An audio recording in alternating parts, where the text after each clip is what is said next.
Bonsoir à tous et merci d'être en notre compagnie pour cette émission, le Talk, que vous connaissez et appréciez bien. Le Talk aujourd'hui a le plaisir de recevoir Madame Nabou Fall, une personnalité féminine qui contribue à son niveau au développement, au devenir de l'Afrique. En tout cas, l'Afrique aimerait avoir de nombreuses Nabou Fall, de nombreuses femmes de cette carrure, et cela ferait certainement avancer beaucoup de choses. Bonsoir, madame. Bonsoir, monsieur Abouki. Merci beaucoup d'avoir accepté d'être en notre compagnie. Nous allons parler de beaucoup de choses et il est bon de commencer par vous connaître. Vous n'avez pas encore 50 ans. C'est vrai qu'on ne dit pas l'âge des femmes, mais vous avez un parcours riche, un parcours plein, j'allais dire, et nous allons essayer de le condenser en cette émission. Alors, commençons par vous connaître mieux. Vous êtes mère de famille, hein, je vais commencer par ça. Vous avez 2 enfants, des garçons. Alors, pour une dame qui se bat pour le leadership féminin, qui se bat pour que la femme africaine soit épanouie, avoir que 2 garçons, ça vous pose un problème? Non. Bonjour d'abord et puis merci pour cette invitation. Non, ça ne me pose absolument pas de problème. Au contraire, faire passer le message par mes garçons, c'est une façon aussi d'éduquer le monde. Parce que ce sont les hommes qui doivent se mettre au diapason. Donc, avoir des garçons, au contraire, c'est une richesse. Et j'ai des sœurs. Mes garçons sont élevés en respectant les femmes, en sachant respecter les désirs et les volontés, enfin, entre guillemets, des femmes. Et ils savent très bien qu'il faut bien traiter une femme. Il y a des femmes qui disent qu'elles sont des garçons. Il y a les femmes à faire en sorte qu'ils soient leurs vengeurs, si on peut parler de cette façon. Non, pas vengeurs. Ce sont des hommes, ils ont leur place dans la société. Mais pourquoi vengeurs? Non, on n'est pas là pour... Il n'y a pas une guerre des genres. En fait, c'est ça qui est inquiétant, parce qu'on a l'impression qu'on est dans une guerre de genre. On n'est pas dans une guerre de genre, on est dans une complémentarité. Et un garçon, s'il est éduqué de façon, entre guillemets, tolérante envers les femmes, il sait qu'il faut donner de l'amour aux femmes, il faut les comprendre. Il ne faut pas forcément les comprendre, mais surtout les aimer. Oui. Ah oui. Donc, c'est une façon de parler. C'est pas un frein. Okay. Et puis, j'ai des sœurs, j'ai des amis, j'ai des nièces. Donc, je suis contente d'avoir des garçons. Ok. Alors, il faut dire que vous luttez beaucoup pour l'émancipation de la femme, mais vous préférez plutôt le mot épanouissement. Oui, je préfère le mot épanouissement parce que émancipation, c'est une notion bien vaste. Émancipation, ça prend en compte les droits et tout ça? Oui, les droits, mais on a arraché certains droits, entre guillemets arrachés. On a certains droits. Maintenant, lorsque l'on a ces droits, lorsqu'on est femme que l'on dit accomplie, que l'on dit émancipée, est-ce que cette émancipation va avec un épanouissement? De plus en plus, on voit des femmes que l'on appelle émancipées, qui ne sont pas forcément épanouies et qui souffrent de certains déséquilibres émotionnels, qui souffrent de trop-plein, qui souffrent de surcharge mentale. Donc, l'épanouissement est important aussi. Ok. Alors, on va y revenir, mais il faut qu'on précise bien que vous êtes ingénieur en informatique et en finance.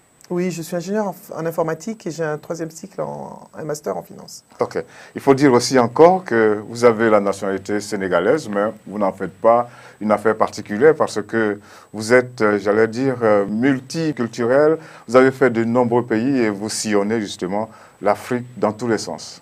Je me sens totalement africaine. Je veux dire, je suis sénégalaise, née à Dakar, grandi à Abidjan, j'ai travaillé au Gabon, j'ai travaillé au Congo-Brazza, j'ai travaillé à Kinshasa, je travaille beaucoup au Nigeria. Donc, je pense que l'Afrique divisée, c'est l'Afrique que le colonisateur nous a léguée. Maintenant, l'Afrique, les frontières, c'est à nous de les abattre. Oui. Et puis aujourd'hui, les choses sont telles que les frontières, on n'en parle que peut-être dans le domaine du sport, quand chaque athlète vient avec son petit drapeau, mais sinon, nous, on est très bien ici à Libreville. Il y en a qui sont originaires du Gabon, qui sont très bien à Abidjan et un peu partout. Absolument. Ouais. Donc, il y a ce brassage qui fait qu'aujourd'hui, on voit de plus en plus d'Africains rentrer en Afrique, pas forcément dans leur pays, mais dans un autre pays, et ils se sentent chez eux. Ouais. Et puis, vous êtes chef d'entreprise. Ça, c'est très important. Vous êtes chef d'entreprise. Cela veut dire que vous avez créé votre entreprise et que vous la dirigez. Oui, j'ai créé une entreprise il y a une dizaine d'années à Kinshasa, une agence de communication que je dirige, donc, ce qui fait de moi un directeur ou une directrice générale. Alors, vous vivez à Abidjan? Je vis à Abidjan depuis 1 an et demi, je suis plus en Côte d'Ivoire. Votre entreprise est à Kinshasa? Non, j'ai ouvert aussi un bureau à Abidjan et aussi à Bamako. Ok. Alors, il faut signaler tout de suite que vous avez un livre dont le titre est Évasion virtuelle. C'est un roman. Hein? Oui, c'est un roman. Alors, vous écrivez aussi? J'écris aussi. Ça fait pas un peu trop, non? Pourquoi trop? Ça fait ce que je suis. Ouais. C'est la somme de toutes ces choses qui fait que je suis moi. Ouais. Donc, c'est mon équilibre. Mon équilibre, je le trouve dans les différentes activités que je fais. Il y a quelqu'un qui disait un être humain n'a pas le droit de dire qu'il n'a rien à faire. Je suis d'accord. On n'a pas le droit de dire qu'on n'a rien à faire, mais des fois aussi, c'est pas mauvais de s'asseoir et de ne rien faire. De souffler un peu. De souffler, Oui. de prendre le temps. Alors, pourquoi est-ce que vous êtes à Libreville? Quelle est la raison de votre présence dans la capitale gabonaise? Alors, j'ai été invitée par le docteur Assélé, qui est la présidente de l'association L'Appel des Mille et Une, qui a organisé la Journée internationale de la femme africaine à Libreville.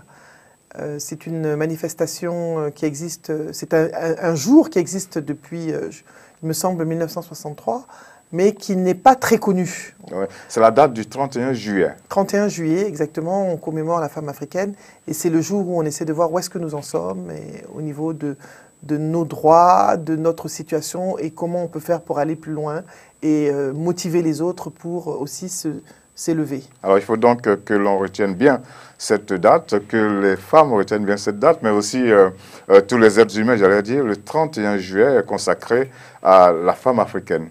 Alors aujourd'hui, nous sommes à quel niveau quand on parle de la femme africaine? Est-ce qu'il est même normal de dire la femme africaine? Est-ce qu'il n'y a pas plusieurs femmes africaines? Moi, je vais revenir, avant d'arriver là, quand on dit on est à quel niveau, je voudrais revenir sur les pionnières. Si nous sommes aujourd'hui là, aujourd'hui, nous, les femmes africaines d'aujourd'hui, on doit dire la femme africaine. Il y a eu des pionnières qui nous ont devancées, qui ont posé des actes et qui se sont battues pour que nous puissions aujourd'hui avoir le droit de vote, occuper certaines fonctions, étudier même, parce que étudier, c'était un luxe. Et même ça reste encore un problème, hein, l'école, la Absolument. scolarisation des filles. Les défis, c'est encore un problème qui est très très important. Donc il y a la femme africaine, et dans cette femme africaine, il y a une diversité de femmes, et les unes des autres, nous devons nous donner la main. C'est-à-dire, nous sommes les femmes de la ville, on peut dire, entre guillemets, mais il y a aussi la femme rurale. Il y a la jeune fille qui est la femme africaine en devenir. Donc, il y a la femme du troisième âge. Il y a la femme du troisième âge. Hein. Les femmes du troisième âge que je connais, elles se sentent jeunes, il ne faut pas dire ça.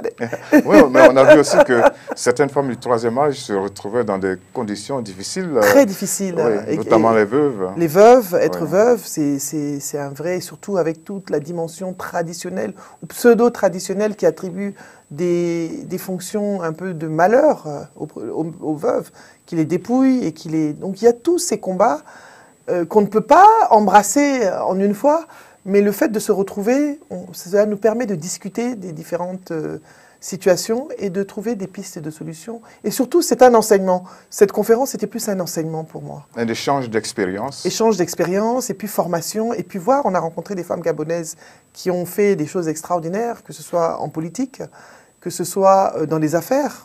J'ai rencontré, il y a une dame qui était sur mon panel, femme et entrepreneuriat, qui est la première femme à avoir eu une imprimerie au Gabon. Ok. Alors, vous avez justement animé un panel, c'était lequel? Femmes et entrepreneuriat. Alors, on en parle beaucoup, on en parle de plus en plus. De quoi s'agit-il exactement? Femmes et entrepreneuriat. Pour réduire la pauvreté et atteindre les objectifs, les ODD, les objectifs de développement rural, l'une des conditions, c'est l'accès de la femme à l'entrepreneuriat et à la richesse. Donc, on est de plus en plus dans la réflexion comment faciliter l'accès à l'entrepreneuriat aux femmes, comment les motiver, comment aussi les former et comment leur donner les outils qu'il faut pour réussir l'entrepreneuriat. Parce que l'entrepreneuriat, c'est aussi un sacerdoce. Ça a été quoi l'essentiel de votre message? Mon message, c'était d'acquérir les outils qu'il faut. C'est lesquels? Les outils, les connaissances en finance, la connaissance en marketing. On ne demande pas à toutes les femmes d'être ingénieurs en finance comme vous, non? On n'a pas dit d'ingénieur. La connaissance basique, comprendre, lire un bilan, avoir des connaissances de base, mais par contre, être commercial de son entreprise, ça, on demande à chaque personne d'être vendeur. Quand tu as une entreprise, tu es chef d'entreprise, tu dois pouvoir vendre ton entreprise, vendre ton service, vendre ton produit. Donc il y a l'aspect commercial, marketing, comment communiquer aussi sur son produit. Et quand on ne sait pas lire son bilan, si tu as un comptable, il peut te rouler, hein. Donc c'est l'acquisition de plusieurs éléments de formation qu'on doit acquérir au fur et à mesure de l'aventure entrepreneuriale qui peut nous amener à créer quelque chose de pérenne. Donc, mettre à la disposition des femmes les outils qui leur permettraient justement d'avoir une activité génératrice de revenus. Génératrice de revenus. Oui. Et nos mamans, l'entrepreneuriat n'est pas nouveau. L'entrepreneuriat féminin, on ne peut pas dire qu'il est nouveau. De tout temps. Même en Afrique. En Afrique surtout. Ouais. Les femmes africaines sont les premières entrepreneurs en fait, du monde. Parce que les femmes premières entrepreneurs, dans les statistiques, il y a plus de femmes entrepreneurs en Afrique que dans d'autres pays. Parce qu'elles elles ne sont pas forcément dans le formel. Quand on va au marché, qui vend? Devant les maisons, qui vend? Dans les rues, un peu partout. Qui vend? Elles s'organisent maintenant plus dans des coopératives, dans des groupements d'intérêt économique. Donc c'est toute cette information que nos sœurs n'ont pas toujours, que nous devons de leur apporter, pour qu'elles puissent se formaliser et s'organiser de façon à créer une véritable richesse. Alors, si cela ne vous dérange pas, nous allons vous proposer un reportage qui a été fait à l'occasion du 8 mars, à l'occasion de la Journée internationale de la femme. C'est un reportage qui nous arrive de Côte d'Ivoire, le pays dans lequel vous avez grandi et où vous vivez en ce moment. Oui, bon, c'est mon pays aussi. Hein. OK.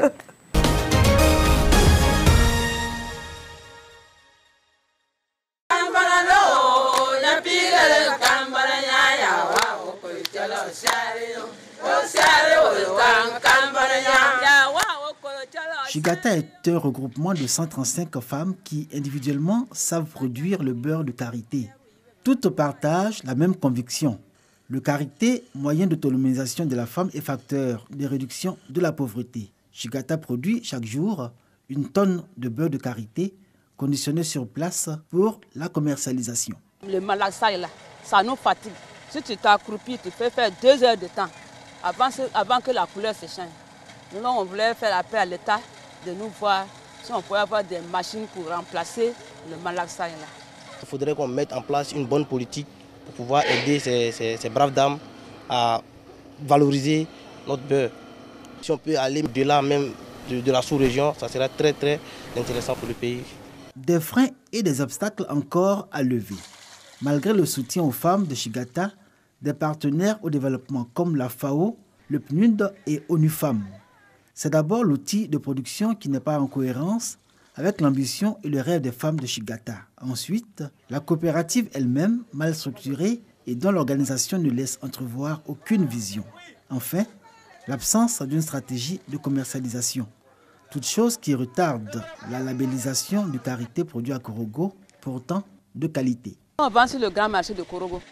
Les Burkinabés qui viennent acheter avec nous, les Maliens, on produit beaucoup, mais on ne peut pas vendre ça à l'extérieur.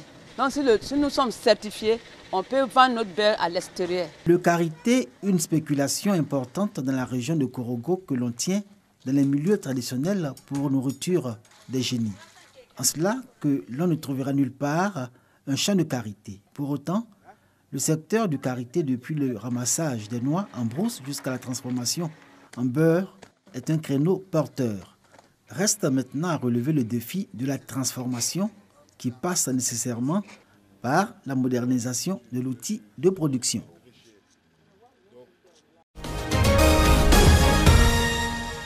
Alors, Madame Daboufal, vous avez regardé ce reportage des femmes qui gagnent leur vie en transformant le beurre de karité et surtout en le commercialisant.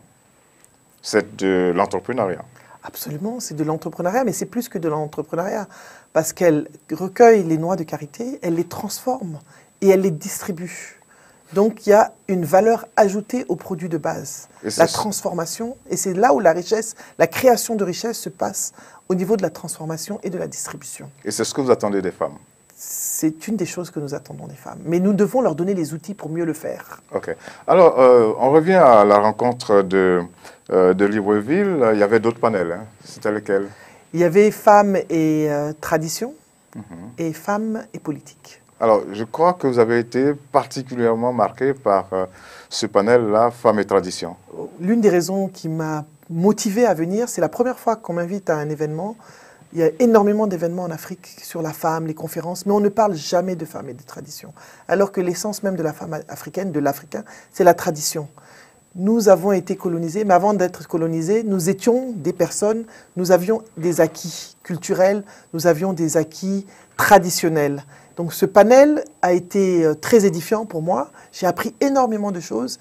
Une éminente sociologue du Burkina est venue, Madame Aminata Kielo, et elle nous a narré la place de la femme en période précoloniale. Quelle place nous avions? Comment cela se passait? Nous avons appris énormément de choses. Ah, c'était une place de premier plan? Une place de premier plan, mais stratégique. C'est-à-dire que la femme africaine était le conseiller. Quand elle nous a dit quelque chose, par exemple, chez les Moussi, l'homme creusait le sillon et la femme plantait la graine. Donc ça part bien. C'est une bonne complémentarité. Une bonne complémentarité. Et il y a eu un peu, le bouleversement s'est fait quand on est passé à une période post-coloniale où nous avons dû embrasser des acquis qui viennent d'ailleurs, qui ont un peu bouleversé notre structure d'origine. Et qui ont mis la femme dans une position inférieure. Inférieure. Il faut le dire, oui, inférieure. Il y avait les initiations aussi, les initiations traditionnelles. Je sais qu'au Gabon, il y a le djembé, il y a des initiations au Congo, il y a le braza, il y a ce qu'on appelle le chikumbi. Ce sont des initiations traditionnelles qui permettaient de donner un certain pouvoir à la femme et qui apprenaient à la femme beaucoup de choses. Tout ça, ça a été occulté. Nous allons maintenant vers les magazines occidentaux pour chercher des repères qui ne sont pas forcément les nôtres. Donc aujourd'hui, nous ne pouvons pas, nous avons quelque peu rejeté la tradition. Donc ce retour vers nos racines, vers notre essence. Il y a eu une discussion sur la dot aussi, et la coutume. Ouais. Hein, j'ai appris qu'au Gabon, la coutume, le mariage coutumier n'était pas légal. Alors qu'au Congo-Brazza, il est légal. Il n'est pas légal, mais il a des formes, des fois... il prend des formes, des fois, terribles, extravagantes. Il faut payer des dots à coups de millions. Alors justement, on nous a dit, il y avait une éminente spécialiste, je crois Madame Mondo, il me semble, qui est professeure à l'université, ici de RIT. Elle a dit que la dot, ce n'était pas ça.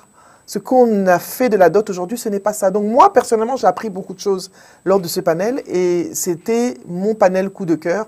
Et je suis heureuse et j'espère qu'à l'avenir, au-delà de femmes et entrepreneuriat, femmes et leadership, on nous ramène aussi à qui nous sommes, nous, les femmes africaines. Alors, est-ce que, justement, le fait que la culture ait été mise un peu de côté, ne provoque pas jusqu'aujourd'hui un certain nombre de difficultés? Parce que c'est vrai que vous avez dit que dans la période post-coloniale, ça allait bien, la femme avait une position stratégique importante. Ensuite, après, suite à la colonisation, les choses se sont déséquilibrées. Aujourd'hui, qu'est-ce que l'on a?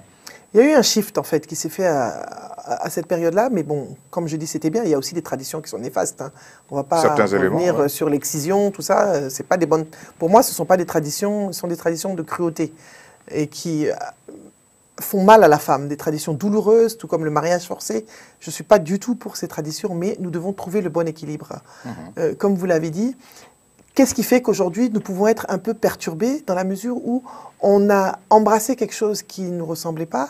On a nos grands-mères, nos tantes qui continuent à être un peu dans la tradition. Et nous, on est au milieu. On ne sait plus très bien qui on est. On a un problème d'identité. C'était dans l'intérêt du colonisateur de déséquilibrer un peu les sociétés africaines pour faire passer justement cette colonisation. Absolument. Nous affaiblir dans nos connaissances, nous affaiblir dans beaucoup de choses. Parce que la panéliste l'a bien dit. Elle a dit des choses tellement extraordinaires. Elle l'a dit, le chiffre pi a été... Les pyramides se sont construites avec le chiffre pi, 3,14, bien avant que les Occidentaux le connaissent. Elle a parlé de Sirius. La planète Sirius a été placée par les Dogons bien avant que les Occidentaux connaissent la planète Sirius. Donc, les Africains sont à l'origine de beaucoup de choses, mais on nous a tellement marginalisés, on nous a tellement affaiblis qu'on ne sait plus qui nous sommes, on ne sait plus ce que nos ancêtres ont inventé. Mansa Moussa, on en parle maintenant, personne ne savait qu'il existait. Moi, j'ai jamais entendu parler de lui jusqu'à l'année dernière ou il y a un an. Alors que c'était un empereur qui avait beaucoup d'argent, multimilliardaire qui dirigeait les choses. Donc, on a vraiment besoin de savoir qui nous sommes. Et c'est justement à partir de cela qu'on peut se développer. Certains disent, tant qu'on ne revient pas à la valorisation ou à la revalorisation de nos cultures, eh bien, c'est pas évident. Et les pays asiatiques nous donnent le bon exemple. Le Japon, la Corée, la Chine. Ils n'ont pas coupé le lien avec leur tradition. C'est vrai qu'ils n'ont pas été colonisés de la même façon que nous, mais ils ont gardé leur tradition et ils ont réussi à se développer en gardant leur authenticité et en intégrant des choses, des éléments de modernité. Alors que nous, on nous a demandé d'embrasser totalement ce qui était étranger pour construire quelque chose sans garder notre base. Ouais. Alors il faut dire qu'à cette rencontre, l'on a enregistré la participation de Madame Ramayad, dame sur l'échiquier politique français, mais qui est d'origine africaine. Voilà, Rama a eu une contribution extraordinaire aussi. J'ai beaucoup aimé sa contribution. C'était sûr. Sur Femmes et politique, il y avait Madame Maganga Moussavou. Il y avait aussi des femmes incroyables. Rama nous a raconté son parcours, comment elle est arrivée en politique. C'était très, très, très édifiant, très intéressant. Et elle a dit une chose. Quand elle passait par la porte, si on lui ferme la porte, elle passe par la fenêtre. On le dit aussi en communication, en journalisme, quand vous allez pour prendre une information, si on vous renvoie, bon ben... Voilà, donc elle nous a raconté un petit peu comment elle a... son expérience, tout ce qu'il a amené et tout ce qu'il faut pour être une femme politique aussi, parce que n'embrasse pas la carrière politique qui veut ou qui peut. Il faut dire que les femmes, justement, hésitent beaucoup. Il n'y en a pas beaucoup à entrer, justement, dans la politique. Et pourtant, quand on regarde les activités politiques, on voit toujours tout de suite les femmes, mais dans les groupes d'animation ou bien dans la gestion des femmes, mais des femmes qui décident d'être présidentes de la République, députées, il n'y en a pas beaucoup. C'est pour ça, moi, j'ai été marquée par l'association qui m'a invitée à un spot télé qui est passé sur les chaînes ici au Gabon, qui encourageait les femmes à se présenter. Femmes, présentez-vous en politique. C'était un choc parce que je n'ai jamais vu de telle campagne ailleurs. On dit aux femmes, allez voter, accomplissez votre devoir citoyen, mais il n'y a jamais de spot, de communication sur engagez-vous et soyez les actrices du changement, devenez des députés, des maires, présentez-vous. Et les femmes n'osent pas. On n'ose pas. C'est quoi les freins? C'est quoi les freins, ce sont les éléments de blocage? Les éléments de blocage, ils sont en nous. Hein. Ce sont des éléments qu'on a en nous, parce que je vois moi-même en tant que femme en entreprise, quand il y a une négociation à faire, nous, on n'ose jamais demander trop. On se dit que ça suffit. Alors que quand on ose, on peut avoir plus. Moi, je me rappelle quand je suis allée pour négocier mon salaire, quand je suis allée travailler au Congo-Brazza d'Abidjan, je suis allée passer un entretien au Caire avec mon patron qui était un Égyptien. Et quand je me suis retrouvée face à M. Sawiris, qui est un multimilliardaire, un des hommes les plus riches d'Afrique, et j'avais discuté avec un ami, il me dit, écoute, n'hésite pas, avant de quitter Abidjan, il me dit, n'hésite pas, demande ce que tu veux, tu mérites ton salaire. Parce que tu vas quitter tes parents, tu vas aller vivre là, tu vas vivre dans un environnement difficile, tu vas être expatrié au même titre que les autres, il ne faut pas hésiter. Et figurez-vous que le salaire que j'ai demandé, il a dit oui. Ah oui. Et ça m'a choqué, quoi. Je me dis, comme quoi, c'est pas si compliqué que ça, quoi. Il faut oser. Il faut oser. Il faut oser. Et c'était ça l'objectif de la réunion, de l'événement. C'était de donner un coup de boost, dire aux femmes d'oser et aux autres femmes de porter le message aux autres. Alors vous êtes donc d'accord pour ce qu'on appelle la parité à l'Assemblée nationale, la parité dans les gouvernements? Absolument, pourquoi pas? Il n'y a aucun gouvernement africain qui le pratique. Ah si, on a le Rwanda qui a dépassé la parité, le Sénégal qui n'est pas loin. Ok. Voilà. Donc ce sont des exemples à suivre et ce n'est pas plus mal. Ce sont des exemples à suivre. Le Rwanda aujourd'hui fait partie des pays en flèche, je veux dire. On dirait que quand les femmes sont aux affaires, c'est bon, hein? Dans tous les cas, vous êtes une composante de la société. Absolument. Il y a autant de femmes que d'hommes. C'est pour ça qu'on Des fois même plus de femmes que d'hommes. Oui, apparemment au Gabon, si j'ai bien compris, 52%. Voilà, mais on doit prendre notre place aussi, on doit s'asseoir à la table des décisions internationales. Ok. Et donc, vous êtes pour... Il y a une expression aujourd'hui, la politique du genre. Oui. Comment est-ce qu'il faut la faire? Comment faire pour suivre des pays comme le Rwanda dont vous avez parlé? Tout simplement en identifiant les compétences et en les décomplexant. Parce que quand on a donné la place aux femmes au Rwanda, ça donne la motivation aux autres femmes, en les sensibilisant, en les formant, en les informant, en leur disant, voilà, vous aussi, vous pouvez être ceci, vous pouvez être cela. C'est vrai que dès qu'on a une femme pilote, on est émerveillé. Dès qu'il y a une femme, on est émerveillé, mais on ne veut plus être émerveillé, on veut que ça devienne normal. On veut que ça fasse partie de la norme. On veut que ce soit quelque chose qui soit naturel. Dans les réalités. Dans les réalités. Alors, il se trouve aussi quand même, est-ce que le fait que vous vous retrouviez toujours dans des sommets, dans des organisations féminines, entre vous et pas avec les hommes, est-ce que ça, c'est pas un problème? Moi, je pense qu'on doit inviter les hommes à notre table. On ne peut pas faire aussi l'exclusion inverse. Il y a tellement de réunions entre les femmes. Non, je suis tout à fait d'accord avec vous. Hein. Moi, je suis d'accord. Et on l'a abordé, on l'a dit la prochaine fois, on aura un équilibre des genres. C'est vrai que nous devons inviter les hommes parce que c'est eux qui nous soutiennent, c'est eux qui... C'est l'autre, la complémentarité. Voilà. C'est le yin et le yang. Il y a une complémentarité qui ne peut pas se faire. Et on veut aussi que les hommes connaissent nos frustrations pour qu'ils puissent agir dessus. Absolument. Et non pas, on ne veut plus les laisser deviner. Alors, parlons maintenant de l'épanouissement de la femme. C'est quoi? Vous avez dit que vous préférez ce mot, cette expression. Émancipation, c'est dépassé? C'est pas dépassé. L'émancipation, c'est un combat qu'on mène, mais l'émancipation passe par l'éducation, passe par la politique du genre, passe par les droits, le respect des droits et l'affranchissement des complexes aussi des femmes, qui relèvent plus de l'épanouissement. Parce que quand une femme est épanouie, elle va oser franchir le pas, elle va oser se battre pour ses droits, elle va oser s'exprimer et exprimer ses frustrations au monde pour qu'on puisse les corriger. Donc l'épanouissement, c'est quelque chose qui relève du choix. Comme je dis, chacune doit faire ce qu'elle pense être bon pour elle-même. C'est-à-dire? C'est-à-dire, si souvent, on est dans des sociétés où les gens aiment juger. Oui, elle n'a pas de mari, oui, oh, elle n'a pas d'enfant. Mais si elle est bien célibataire, pourquoi est-ce que moi je vais juger sa vie? En quoi ça me regarde? C'est son choix, le respect du choix de l'autre. Si son équilibre est là, et si elle n'a pas encore rencontré la bonne personne et que demain elle la rencontre, ce sera son choix aussi de se marier. On ne pourra pas dire non, elle était célibataire, maintenant elle s'est mariée, donc elle voulait... Non. Si elle veut se marier à quelqu'un qui est grand, elle se marie à lui, petit, pareil. La seule constante, c'est le changement, c'est ce que je dis toujours. Et chacune doit pouvoir trouver... C'est comme le débat sur la polygamie. On stigmatise des fois les femmes qui sont mariées dans le mariage polygame. On stigmatise les femmes qui sont mères au foyer. C'est-à-dire qu'il ne faut pas aussi qu'on arrive à les faire inverse. Parce que toi, tu travailles, tu dois critiquer une femme qui ne travaille pas. Si cette femme travaille pas et qu'elle s'occupe de sa maison et que son mari s'occupe bien d'elle et qu'il remplit, qu'elle est contente et elle a son équilibre, elle est épanouie, ok, c'est son problème.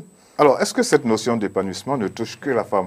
Est-ce qu'en fait, ce n'est pas quelque chose qui concerne n'importe quel individu, un homme ou une femme? Si, ça concerne un homme. Qui a besoin aussi d'être épanoui. Ça concerne aussi les hommes, mais les hommes, ils ont une façon de compartimenter les choses. La femme ne compartimente pas les choses. Nous sommes des créatures émotionnelles, qu'on le veuille ou non. Et une femme va embrasser tellement de choses qu'à un moment, des fois, il y a un trop-plein, elle ne va pas demander de l'aide. Elle va juste prendre tout. Elle va pas pouvoir, elle va dire, je vais au travail, je dois m'occuper des enfants, je dois faire ceci, je dois faire cela, il faut que mon mari ait un costume bien repassé, il faut ceci. Et au bout d'un moment, elle peut exploser. Le mari, il est épanoui, mais lui, il ne s'occupe pas de savoir, souvent, ce qu'ils vont manger à midi, ce qu'ils vont manger le soir, si les enfants ont fait les devoirs, si les courses sont faites. Non, bon, pas toujours, mais je veux dire, en général, la charge mentale de l'homme est différente de la charge mentale de la femme. C'est pour ça que je parle d'un sujet très féminin. La charge mentale des femmes est énorme. Elles doivent être sur plusieurs fronts. Mais des fois aussi, c'est de notre faute parce qu'on ne veut jamais demander de l'aide. Enfin, jamais. Souvent, on se dit, on peut tout faire. La société nous a tellement renvoyé à une image de superwoman que maintenant, on se dit, on doit être forte, on doit tout faire, on doit tout gérer. C'est pas possible. On n'est que des êtres humains. On peut demander de l'aide à son conjoint. Et je suis persuadée que les hommes, certains hommes en tout cas gentils, aideraient sans problème. Mais souvent, les hommes, ils pensent que non, ça va, elle s'en sort. Parce que la femme ne lui parle pas et ne communique pas. Et parce que nous, on est toujours dans une situation où on dit non, mais il aurait quand même pu se rendre compte que moi, j'avais besoin de... Je dis, mais des fois, il suffit juste de parler. Ça permet de résoudre un problème. Donc, il faut décider de s'épanouir. Et puis, il faut, si on veut, demander l'appui de quelqu'un. De quelqu'un, son conjoint, sa maman, son frère, sa sœur, déposer les enfants chez quelqu'un. On est en Afrique, on n'a pas de problème. Les amis sont comme la famille. On n'est pas en Occident, donc on n'a pas ce genre de limitation. Non, je ne vais pas déposer mon enfant. Bon, aujourd'hui, si je suis avec mes enfants, il y a plein d'endroits où je peux les déposer.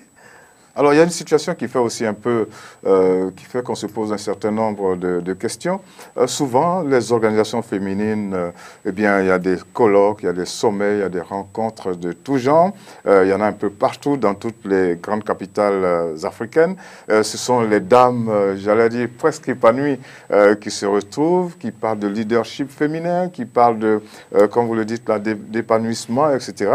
Mais rarement, on associe la jeune fille qui va devenir une femme dans quelques années. C'est vrai que c'est le rôle maintenant que nous avons, lorsque nous nous réunissons, c'est de sortir de la salle et d'aller vers les plus jeunes et ceux qui ont réellement besoin de nous. C'est vrai que les messages que nous partageons sont importants parce que ça nous ouvre l'esprit, mais ces messages ne doivent pas rester à notre niveau. Notre rôle aujourd'hui en tant que femme émancipée, et épanouie. Nous sommes surtout émancipés, mais pas forcément toutes épanouies. C'est de pouvoir partager l'information, de pouvoir sensibiliser les plus jeunes, de pouvoir leur apporter du mentorat. Seulement les jeunes filles sont les femmes de demain. Absolument. Non, elles sont très importantes. On doit sortir de la salle climatisée après et aller vers ceux qui ont plus besoin de nous. Mais ce qui se passe dans la salle, c'est important parce que c'est dans la salle que nous acquérons des nouvelles notions. Moi, j'ai tellement appris sur femmes et traditions. Aujourd'hui, j'ai posé beaucoup de questions à Madame Kielo. Et je peux aller partager ces informations avec les jeunes filles parce que j'étais dans la salle. Donc, c'est important aussi. Donc, femmes épanouies, femmes dans le leadership également. Dans le leadership qui est une notion aussi qu'on utilise à tout va beaucoup, en ce moment. Ouais. Hein. C'est la mode, hein. Il y a des modes. Mais le leadership, c'est pas être chef. Hein. Le leadership, c'est plutôt inspirer et aller tendre la main à les autres pour les tirer vers le haut. Et créer une dynamique pour que les nations puissent s'élever vers le changement. Si nous avons le leadership, c'est la personne qui est chef d'entreprise, qui va former ses employés pour que demain, son employé puisse la remplacer, par exemple. La notion de chef, en Afrique, on assimile trop le leader au chef. Le leader n'est pas un chef et le chef n'est pas un leader. La notion de leadership, c'est très humain, c'est très généreux et c'est très transformateur pour la société. Si on a des vrais leaders, que ce soit de pays, d'entreprises, on verrait des sociétés transformées. Moi, j'étais impressionné quand je suis allé aux États-Unis suivre une formation à la Harvard Business School. Et les dames qui étaient là, c'était des femmes qui étaient dans des grosses entreprises. Leur seul souci dans la vie, c'était de pouvoir avoir des collaborateurs qui soient bien formés pour pouvoir les remplacer. Alors qu'en Afrique, le seul souci dans la vie de quelqu'un qui a un poste, c'est d'avoir des collaborateurs qui ne peuvent jamais les remplacer. C'est ça la différence entre un chef et un leader. Ouais. Donc nous devons absolument cultiver la notion de leadership telle qu'elle est définie et telle qu'elle est réelle. Et là, de leadership féminin. De leadership féminin. C'est-à-dire que c'est à nous aussi, leadership féminin, c'est de partager la connaissance, c'est de pouvoir surélever les autres, s'entraider, se former. D'ailleurs, au sortir de cet entretien, je vais aller donner une formation à l'association. Alors, on pense que pour faire ce que vous faites, c'est-à-dire pour se battre pour le leadership féminin, pour l'épanouissement de la femme, pour l'émancipation de la femme, on pense que, bon, il faut faire de très, très, très grandes études, etc. Alors que vous, par exemple, dans votre cas, vous avez eu, j'allais dire, il faut le dire, une enfance difficile. Oui, j'ai eu une enfance difficile. Vous avez perdu votre père dès le bas âge. Oui, j'ai perdu mon père, j'avais 4 ans, et j'étais donc élevée par ma mère, qui était veuve très jeune et qui s'est battue pour que je puisse être là aujourd'hui. Ouais. Et ça a été difficile, ce démarrage dans la vie? Ça a été difficile. Ça vous a fait prendre conscience d'un certain nombre de... Oui, parce que ma mère me disait toujours, ton travail, c'est ton premier mari. Et elle a été veuve. Ça, c'est une phrase qu'on entend souvent. Ouais. Oui, parce qu'elle a été veuve, et quand elle a été veuve, elle a été dans une situation très difficile. Elle s'est retrouvée dans une situation vraiment difficile en tant que veuve. Et elle s'est rendue compte qu'elle a pu avoir une bourse pour aller étudier. Et en même temps qu'elle étudiait, elle travaillait. Elle s'est rendue compte que c'est parce qu'elle a étudié, elle a pu travailler, qu'elle a pu me donner les outils pour pouvoir, pour que je puisse faire des études. Voilà. Et puis, pour ce que vous êtes, il faut dire que vous avez beaucoup voyagé. Hein. Très jeune. Vous êtes né à Dakar. Oui. Vous avez grandi à Abidjan. Oui. Et puis vous êtes allé un peu partout en France, Voilà. aux États-Unis. On voudrait avoir un aperçu de ce périple-là. En fait, j'ai été bercée très tôt dans le multiculturalisme, comme on dit, parce que je suis née à Dakar. Après, quand je suis née, mon père est décédé, je suis partie vivre en France avec ma mère. Après, ma mère a commencé à travailler en France. Ensuite, elle a eu un poste au Sénégal. Elle est partie travailler au Sénégal, donc je suis allée avec elle. Ensuite, elle a eu un poste à Abidjan, où elle a travaillé à l'époque, ce qu'on appelait à l'époque l'Hôtel du Golfe. Et ensuite, je suis donc restée à Abidjan avec ma mère, qui travaillait là. Et fil en aiguille, très tôt, ma mère a décidé que je devais être bilingue, que je devais réussir dans la vie. Parce que ce que mon père n'avait pas pu faire, c'était à elle de le faire. C'était son défi, de faire de moi ce que mon père n'a pas pu faire s'il était là. Elle est fière de vous aujourd'hui? J'espère. Hein. Maman, j'espère que tu es fière de moi. Hein. Elle est où actuellement? Sur quel point de la Terre? Elle est en Afrique de l'Ouest. En Afrique de l'Ouest. Ouais. Ok. Alors, il faut dire que vous avez l'accent ivoirien. Hein. Oui, bon, c'est pas de ma faute. Hein. Une Sénégalaise qui a l'accent ivoirien, qui a vécu aussi au Congo, en RDC. J'ai vécu à Brazzaville et à Kinshasa pendant... Ouais. Kinshasa, c'est ma patrie aussi de cœur. Donc, Ok, il y a beaucoup de gens qui ont envie de faire comme vous, voyager un peu partout. Donc, être courageux. Je ne voyage pas pour me promener. Hein. Voyager pour travailler, être expatrié, c'est pas facile. Hein. C'est pas évident. C'est difficile. Ben, vous en savez quelque chose. Il faut s'adapter chaque fois. À la fin, on s'adapte tout le temps.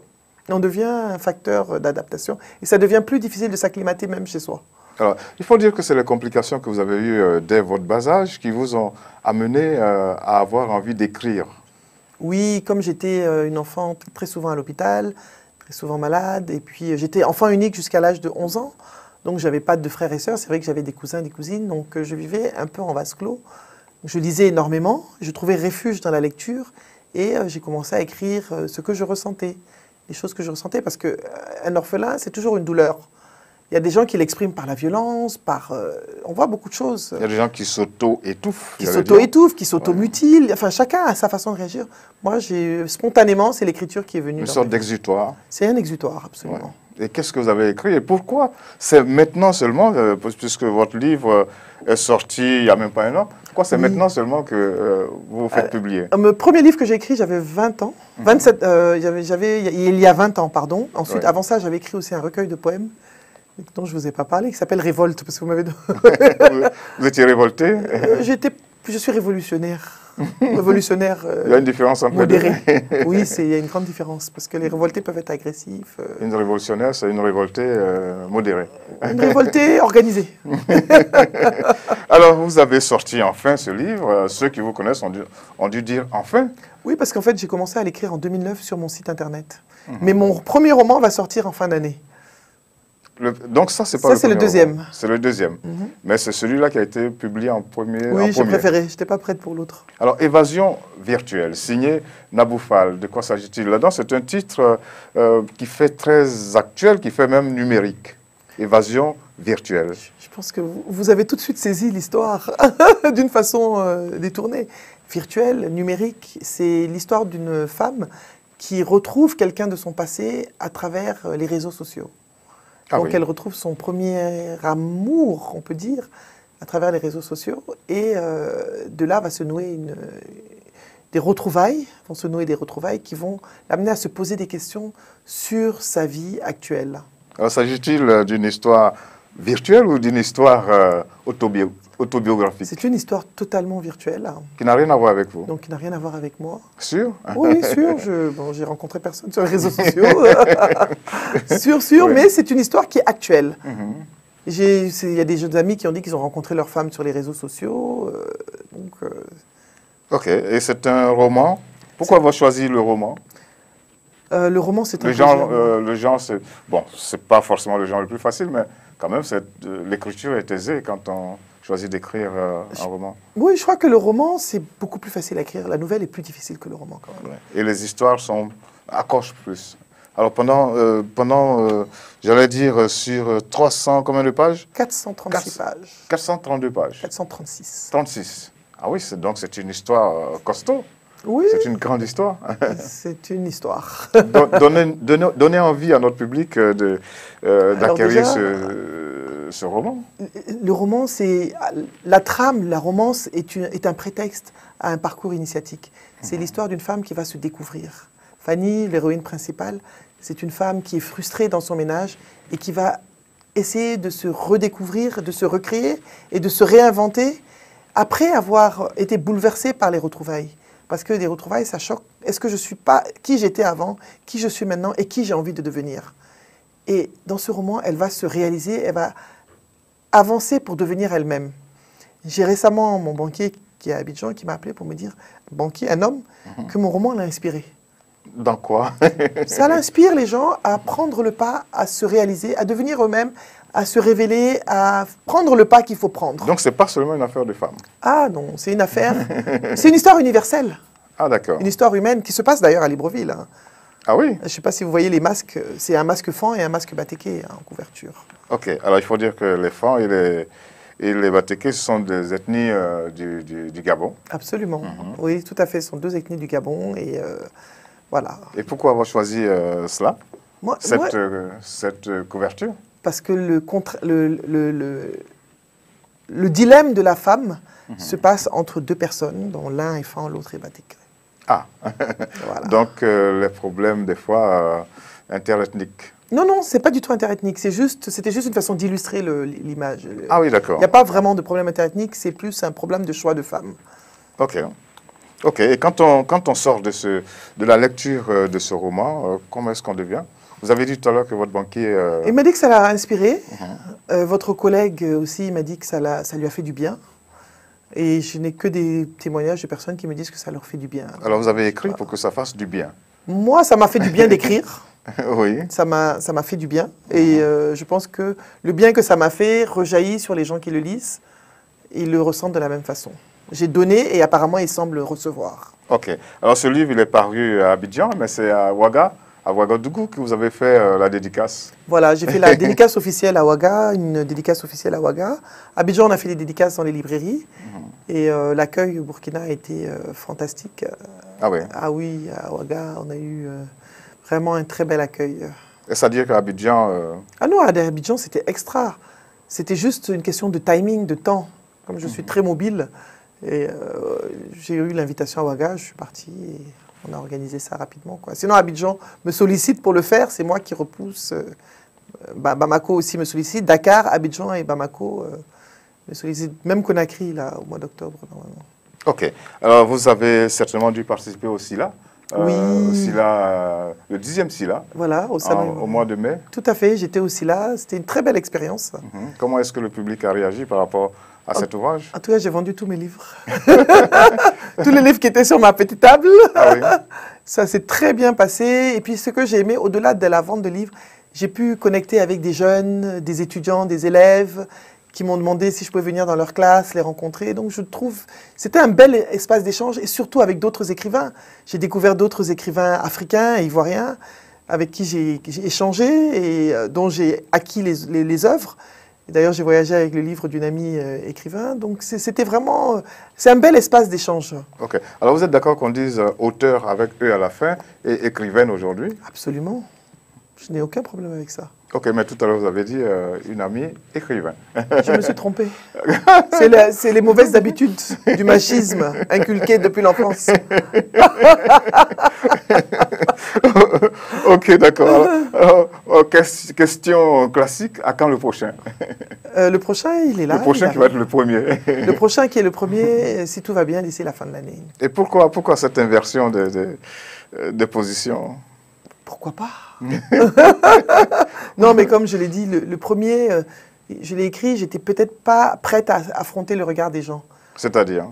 Je sais pas, je me disais si il y avait quoi là-dedans pour que vous... Non, mais c'est même pas ça. Mais quand on écrit, on a l'impression de se déshabiller déjà. Ah, L'écriture, ça révèle quand même ce qu'il y a au fond de soi. Et on n'a pas forcément envie que les gens sachent ce que nous ressentons, qui nous sommes. Réellement, on se cache. On vit toujours à travers le regard des autres. Je n'assumais pas. Je reconnais, je n'assumais pas mes écrits. et maintenant vous êtes poète. Ah, j'assume à fond. C'est le privilège de la vieillesse, ou dirons, transformons ça en maturité. Ok, d'accord. Alors donc, le prochain va paraître quand, s'il vous plaît? En fin d'année, Inch'Allah. Fin d'année 2018. 2018. Ok. Et quels sont vos projets en matière est-ce qu'on peut parler de lutte pour le leadership féminin? C'est pas une lutte? Formation, information, sensibilisation, Sensibilisation. contribution. Ouais. Donc le mot lutte, il faut... Lutte, ça fait un peu trop nerveux, quoi. Bon, non, mais nos aînés se sont battus. Nous, pour nous, c'est moins, mais nos aînés, les Jacqueline Kizerbo se sont battues, toutes les femmes qui se sont battues, les Awa Keïta, les Henriette Kouyaté, il y a des femmes qui se sont battues, les Annette Mbaye-Derneville, aujourd'hui, qui est toujours là, les Henriette Diabaté, il y a plein de femmes qui se sont battues pour nous. Et maintenant, nous, c'est notre rôle est de contribuer, parce que nous avons été éduqués, de contribuer, de partager, d'aller pas vers seulement celles qui sont comme nous, mais d'aller vers les autres qui ont besoin de nous. Donc, à cet effet, moi, j'ai une petite association qui est en cours. Laquelle? S'appelle le Wimnet. Et nous avons des projets pilotes sur le Niger pour faire de la gestion d'hygiène menstruelle, l'information, la sensibilisation, aussi de la formation au consentement sexuel, la sexualité de la reproduction. Donc nous sommes en train de travailler dessus avec des partenaires au Niger. Si vous avez choisi cela, c'est que ce sont des secteurs sur lesquels il faut encore faire beaucoup de sensibilisation. Oui, et puis on va faire du mentoring, du coaching aux adolescents, aux jeunes, leur parler et avoir, par exemple, vous dire, écoutez, est-ce que vous pouvez être le tonton d'un adolescent? Les adolescents, aujourd'hui, ne parlent pas vraiment à leurs parents. Tout le monde est sur... C'est comme un ami dit, un ami écrivain dit génération tête baissée. Il faut que... C'est pas que même nous, même nous les parents. Donc ça fait qu'il y a une communication qui ne se fait peut-être plus. Et les adolescents, en général, ont toujours plus de facilité à parler à une personne extérieure. Donc il y a des préoccupations. Une jeune femme, quand elle a ses premières règles, des fois, moi, j'ai eu mes premières règles, je sais ce que c'est, quoi. Tu vas à l'école, tu n'as pas de toilette, il n'y a pas d'eau. On vit beaucoup de choses, en fait. Et c'est des choses, quand j'ai découvert... Des choses basiques, j'allais dire. Des choses basiques. Ouais. Moi, je me suis dit, ce truc, ça existe, mais c'est vrai que c'est un problème, il faut qu'on en parle. Vous n'aviez pas été préparé à ça? Aller à l'école et il n'y avait pas de papier, il n'y avait pas de toilette, il n'y avait pas d'eau pour les filles, personne n'est préparé à ça, mais c'est ce que les femmes vivent en général. Les douleurs atroces qu'on a, on ne sait pas forcément comment le gérer, on est nerveuse, on est... Quand on vous regarde, quand on suit votre parcours, on a envie de dire que vous êtes le panafricanisme fait femme. Je suis une panafricaine ou une africaine, panafricaniste. Oui, j'aime mon Afrique. Je trouve que l'Afrique a tellement de richesses, tellement de belles cultures, tellement de bons artistes, tellement de belles choses. Et d'ailleurs, quand on lit mon livre, on sent que j'aime, parce que mes personnages ne sont habillés que par des stylistes africains que je nomme. La décoration des sites, c'est toujours des pagnes africains, du faso d'Anfani, du kita, que des choses que nous avons, des statues d'ébène, du bois de chez nous. Tous mes environnements dans mon livre reflètent mon amour de l'Afrique et ma valorisation. Je crois en la valorisation de notre patrimoine. Alors comment communiquer ça aux jeunes générations ou à toutes les personnes qui vous entourent? Comme on dit en anglais, lead by example. L'idée, ou je ne sais pas comment on dit lead en anglais, je ne veux pas dire diriger, mais il faut montrer l'exemple. En consommant africain, le plus possible. Soutenant nos créateurs, soutenons nos amis, soutenons ceux qui font des choses merveilleuses pour l'Afrique. D'ailleurs, notre décoration à Ojifa, c'était totalement africain. Si vous voyez les photos, ce sont des sièges africains. Et c'est incroyable, quoi. Ça a été fait par une dame ici qui a une galerie, qui a pris des choses de toute l'Afrique, ici à Libreville, extraordinaires, et qui a mis ça, qui va ouvrir bientôt. Merci beaucoup, Madame Naboufal. Je pense que votre nom est bien noté et que cet ouvrage, ce roman, Évasion virtuelle également, et comme vous avez dit, il faut consommer africain. Eh bien, nous allons inviter justement le public à consommer votre roman et comme vous l'avez dit, justement au sortir de la lecture de ce roman, eh bien, on est un peu transformé. En tout cas, merci beaucoup à vous d'être venu sur ce plateau. Merci beaucoup à vous pour l'invitation. On espère vous retrouver un jour dans un de vos, en train d'animer un de vos panels. On va se presser pour rendre compte à notre public. Merci beaucoup. Et puis bon retour en Côte d'Ivoire. Merci, monsieur Abou, que je vous amène avec moi. Non, nous sommes encore ici. Et merci beaucoup à vous aussi d'avoir accepté d'être en notre compagnie sur Label Radio et Télévision, votre chaîne panafricaine internationale. Au revoir et à bientôt pour un autre numéro de Le Talk sur notre chaîne.